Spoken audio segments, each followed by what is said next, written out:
السلام علیکم، welcome to my channel Mahwish voice. مزید ویڈیو اپڈیٹس کے لیے مہوش وائس کو سبسکرائب کر کے بیل نوٹیفیکیشن کو آن کر لیجیے۔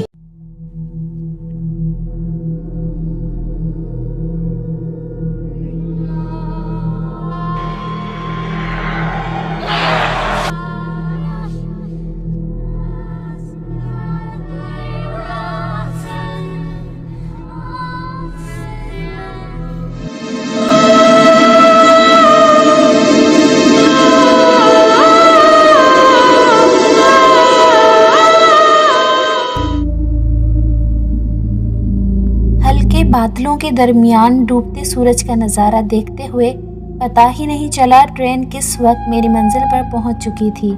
جلدی جلدی اٹھا، بیگ اٹھایا، کندھے پر لٹکایا اور تقریباً بھاگتے ہوئے ٹرین سے اترا، جو رفتہ رفتہ چلنی شروع ہو گئی تھی۔ میرے علاوہ چند لوگ ہی ٹرین سے اترے تھے۔ 8 سال بعد ریلوے اسٹیشن پر اترتے ہی ذہن یادوں میں الجھتا گیا۔ فاروق آباد اور سانگلہ ہل کے درمیان ایک چھوٹا سا قصبہ جس کا یہ خستہ حال اسی ریلوے اسٹیشن پر ہر شام ٹرین آنے کے وقت میں بھی اسٹیشن کے کسی ٹوٹے پھوٹے میز پر آ کر بیٹھ جاتا۔ لوگوں کو آتے جاتے دیکھتا، کوئی مطمئن نظر آتے تو کوئی پریشان۔ ٹرین جاتے ہی اسٹیشن خالی ہو جاتا۔ ہر شام سورج ڈوبتے ہی اسٹیشن کے قریب درختوں کے پنچھی بھی لوٹ آتے اور میں بھی واپس گھر کی راہ لیتا۔ سورج ڈھل چکا تھا، ہلکی نہایت یخ بستہ ہوا چل رہی تھی۔ بادل گہرے ہو کر موسم کو مزید ٹھنڈا کر رہے تھے۔ میں نے ادھر ادھر نظر دوڑائی، مجھے اپنی محبوبہ کی تلاش تھی۔ اسٹیشن کے عین وسط میں چائے کا اکلوتا کھوکا تھا جو پہلے نہ تھا اور یقیناً اب مقامی لوگوں نے ہی بنایا تھا۔ مجھے میری محبوبہ مل گئی تھی۔ ٹہلتے ہوئے اسی جانب گیا، ایک چائے کی پیالی منگوا کر ہاتھ میں تھامے اسٹیشن کا جائزہ لے رہا تھا۔ چائے پیتے ہوئے ان چند خالی شاپرز کو دیکھ رہا تھا جو لوگوں نے پھینکے ہوئے تھے اور اب ہوا کی وجہ سے ادھر ادھر گھوم رہے تھے۔ چند لوگوں کے سوا اسٹیشن پر اور کوئی نہیں تھا۔ میں چائے پینے کے بعد اسٹیشن سے نکلا۔ سردی بڑھتی جا رہی تھی۔ اسٹیشن کے باہر اکثر تانگے کھڑے ہوتے تھے لیکن آج کوئی نہیں تھا۔ شاید سب سواریاں لے کر جا چکے تھے اور کچھ میں نے بھی اپنا وقت چائے پینے میں گزار دیا تھا۔ جیکٹ کے پورے بٹن بند کر کے میں اب پیدل ہی چل پڑا۔ اسٹیشن سے سیدھا راستہ اندر بازار کی طرف جاتا تھا۔ یہ 5-6 گاؤں کے لوگوں کے لیے واحد بازار تھا جہاں ضرورت کی اشیاء مل جاتی تھی۔ چونکہ یہ قصبہ تھا تو شام ہوتے ہی دکانیں بند کر کے لوگ گھروں کو لوٹ جاتے تھے۔ میں اب سوچ رہا تھا کہ چائے کے چکر میں غلطی کر بیٹھا ہوں۔ چلتے چلتے بازار ایک سڑک پر ختم ہوتا تھا جہاں ابھی کچھ تانگے باندھ مل جاتے تھے قریبی قصبوں میں جانے کے لیے، لیکن یہاں پہنچ کر مجھے یہ احساس ہو گیا تھا کہ میں ہی دیر کر چکا ہوں۔ بادلوں کی گرج کے ساتھ ہی بارش شروع ہو گئی۔ میں تیز تیز قدموں کے ساتھ بازار کی ایک بند دکان کے بیرونی ٹین کی چھت کے نیچے کھڑا ہو کر کسی گاڑی کی تلاش میں تھا۔ غالباً 1 گھنٹے سے زائد میں وہاں کھڑا رہا۔ بارش رک گئی لیکن گاڑی تو دور، اب میرے علاوہ کوئی انسان بھی وہاں نظر نہیں آ رہا تھا۔ اندھیرا پوری طرح چھا گیا تھا۔ سردی بے پناہ بڑھ گئی تھی۔ میں نے بیگ سے اپنا مفلر نکال کر گردن کے گرد لپیٹا اور پیدل ہی گاؤں کی جانب چل پڑا جو بازار سے 3 کلومیٹر دور تھا۔ بچپن میں اسکول سے ملنے والی گرمیوں کی چھٹیاں گزارنے میں نانی کے ہاں اسی گاؤں میں آ جایا کرتا تھا۔ نانی کا گھر گاؤں کے آخری کونے پر تھا جس کی دونوں جانب دروازے تھے۔ ایک گاؤں کی جانب جاتا تھا اور دوسری جانب سڑک تھی جو ایک طرف دوسرے قصبوں تک جاتی تھی اور دوسری جانب اسی بازار تک جاتی تھی جس سے میں پیدل آ رہا تھا۔ میں علی محمود خلیجی ملک میں ایک نجی کمپنی میں سیلز مین کی نوکری کرتا تھا۔ والد پہلے سے وہاں موجود تھے جنہوں نے ایک ایک کر کے ساری فیملی کو وہیں بلا لیا۔ نانی کا انتقال ہو چکا تھا۔ اب وہاں صرف نانا اور 3 ماموں اور ان کی بیویاں ہی تھیں۔ گاؤں میں ایک میلہ لگا کرتا تھا، میں اسی میلے کو دیکھنے آیا تھا۔ جہاز اپنے وقت سے 2 گھنٹے تاخیر سے لاہور ایئرپورٹ پہنچا، وہیں سے ریلوے اسٹیشن گیا۔ آخری ٹرین ماڑی انڈس کے نام سے تھی۔ لاہور سے وہی نکلنے والی آخری ٹرین تھی۔